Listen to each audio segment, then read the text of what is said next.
গোটেই অসমত ব্যভিচাৰ অত্যাচাৰে সীমা নাইকিয়া হৈছিল। নানা ৰকম দেৱ দেৱী পূজা, কুসংস্কাৰে গোটেই সমাজ চানি ধৰিলে। সেই সময়তে গুৰুজনে আৱিৰ্ভাৱ হৈ এই কুসংস্কৃতি শেষ কৰি, অৰ্থাৎ দুষ্কৃতি শেষ কৰি সংস্কৃতি প্ৰচাৰৰ বাবে গুৰুজনাই অহোপুৰুষাৰ্থ কৰিলে। সেয়েহে মহাপুৰুষ মাধৱদেৱে নামঘোষাত উল্লেখ কৰিছে, এ শংকৰে সংশয়ছে দি শাস্ত্ৰৰ তত্ত্বক ভেদি প্ৰচাৰিলা কৃষ্ণৰ ভকতি, তাক এৰি কি কাৰণে বোলয় আনক গুৰু কিনো লোক মহামূঢ়মতি। এ শংকৰে সে শুদ্ধ মত ঈশ্বৰ ভক্তিৰ তত্ত্ব প্ৰচাৰিলা শাস্ত্ৰহাৰ জানি, ইহা কন জানি মোৰে জীৱিকাৰ অৰ্থে ফুৰে হৈ আপোনাৰ মহৎ বখানি। সেই মহাপুৰুষ শংকৰ গুৰুজনাই আৱিৰ্ভাৱ হৈ এই গোটেই অসমীয়া জাতিটোৰ কুসংস্কৃতিৰ পৰা উদ্ধাৰ কৰি সুসংস্কৃতি প্ৰচাৰ কৰিলে। গুৰুজনাই ক'ৰ পৰা কেনেকৈ প্ৰচাৰ কৰিলে? দুখন মহান গ্ৰন্থৰ আলম লৈ এই নীতি আদৰ্শ বা এই সংস্কৃতি অৰ্থাৎ এই নাম ধৰ্ম প্ৰচাৰ কৰি গৈছে। সেই দুখন গ্ৰন্থ কি? শ্ৰীমদ ভাগৱতৰ ভগৱত গীতাৰ পৰা আনিল এক শৰণ, যিটো ভগৱন্তই কৃষ্ণই অৰ্জুনৰ আগত কৈছে, সৰ্বধৰ্ম এৰি এক শৰণ সাক্ষাৎ, সুধীৰ সহ বিশ্বাসে কি লৈও কাম। সেই গীতাৰ শ্ৰীমদ ভগৱত গীতাৰ পৰা আনিল এক শৰণ। আৰু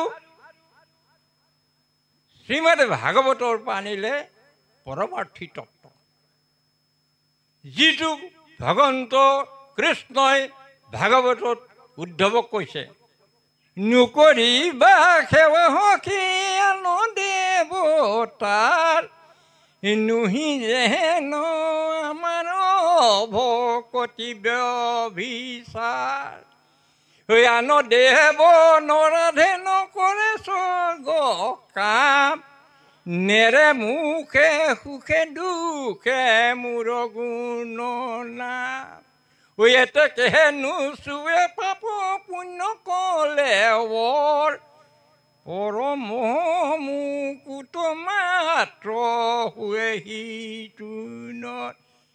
এই মহাভাগৱতৰ পৰা আনিলে পৰমাৰ্থী তত্ত্ব, যিটো ভগৱন্ত কৃষ্ণই অৰ্জুনৰ আগত কৈছে, মুক বুদ্ধি সমস্ত প্ৰাণীত ভক্তি কৰে, এহি মহতে পাৱে মোক নায়াকে তৰে। অৰ্থাৎ সমস্ত ভূততে ভগৱন্ত আছে। কেনেকৈ আছে? পৰমাত্মা ৰূপে। যিটো কৈছে কি যে আপোনালোকে জানে যে পঢ়ি যদি পাইছে যে বেদৰো মূল বস্তু সেইটোৱে, পৰম পুৰুষৰ মহিমা মন্দিৰ বিভূতি পাঠ 4টি বুলি কৈছে। তাৰে 3টি দিক কালৰ অতীত। সেয়া হ'ল কি? নিত্য, অজৰ আৰু জ্যোতিময়। নিত্য কি? যিটো অনন্তকাল থাকিবই, চলিয়েই থাকিব, সেই হ'ল আত্মা। অজৰ, যাৰ জন্ম আৰু মৃত্যু নাই। আৰু আত্মা কেনেকৈ আছে? ভাগৱতৰ মতে এক জ্যোতি হিচাপে আছে। এই 3টা কিন্তু দিক কালৰ অতীত কোনেও নেদেখে। আমি আত্মাক কোনোবাই দেখিছোঁ জানো? সেইকাৰণে গুৰুজনে কৈছে, হে বিচাৰিয়া ফুৰয় আত্মাক বাহিৰত, আশ্চৰ্য জ্ঞান ইটো দেখাকে নমত। আমি আত্মাক যদি বাহিৰত বিচাৰি ফুৰোঁ ক'ত পাম? ক'তো নাপাওঁ। কিন্তু আত্মা কেনেকৈ আছে? ভাগৱতৰ মতে এক জ্যোতি হিচাপে আছে। আমি এইটো ভাবিব নোৱাৰোঁ যে হাতীটো প্ৰকাণ্ড জীৱ, তাৰ আত্মাটো ইমান ডাঙৰ। আৰু পৰুৱাটো বা ক্ষুদ্ৰ বালিচা সেইটো তেনেই সৰু, তাৰ আত্মাটো তেনেই অকণমান নহয়, একেই। সকলোৰে হৃদয়তে ভগৱন্তই কৃষ্ণই আত্মাৰূপে যি বিৰাজ কৰিছে, অৰ্থাৎ যিজনক পৰমাত্মা বুলি কয়। সেইটোকে গুৰুজনে কীৰ্তনটোত লিখিছে, ভাগৱততো আছে, এই সমস্ত ভূততে ব্যাপী আছো মই হৰি, হবা কুহু মানিবা তুমি বিষ্ণু বুদ্ধি কৰি। সমস্ত ভূততা। গতিকে কি হৈছে, গুৰুজনে সেই মহান গ্ৰন্থ শ্ৰীমদ ভগৱত গীতাৰ পৰা আনিলে এক শৰণ, আৰু মহাভাগৱত আনিলে, ভাগৱতৰ পৰা আনিলে পৰমাৰ্থী তত্ত্ব। এই দুটালৈ কি কৰিলে, কেনেকৈ প্ৰচাৰ কৰিলে?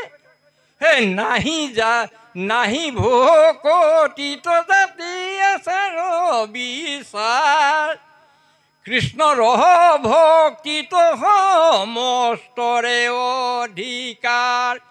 গুৰুজনে ভাবিলে সেই সময়ত কি হৈছিলে, জাত পাতৰ ঢেৰ বিচাৰ আছিল।